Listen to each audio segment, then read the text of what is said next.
একদল সাহাবী নবী করিম সাল্লাল্লাহু সাল্লামকে জিজ্ঞেস করলেন, লোকদের মধ্যে অধিক সম্মানিত ব্যক্তি কে? রাসূল বললেন, তাদের মধ্যে সবচেয়ে সম্মানিত ব্যক্তি যে সবচেয়ে আল্লাহভীরু। সাহাবীগণ বললেন, হে আল্লাহর নবী, আমরা আপনাকে এ সম্পর্কে জিজ্ঞেস করিনি।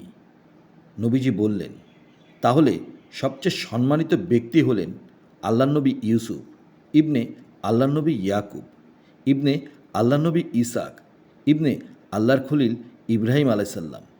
সাহাবীগণ বললেন, হে আল্লাহ রসুল, আমরা এ সম্পর্কেও আপনাকে জিজ্ঞেস করিনি। নবীজি বললেন, তবে কি তোমরা আমাকে আরবদের উচ্চ বংশ সম্পর্কে জিজ্ঞেস করেছ? সাহাবীরা বললেন, হ্যাঁ, আপনাকে এ ব্যাপারেই জিজ্ঞেস করেছি।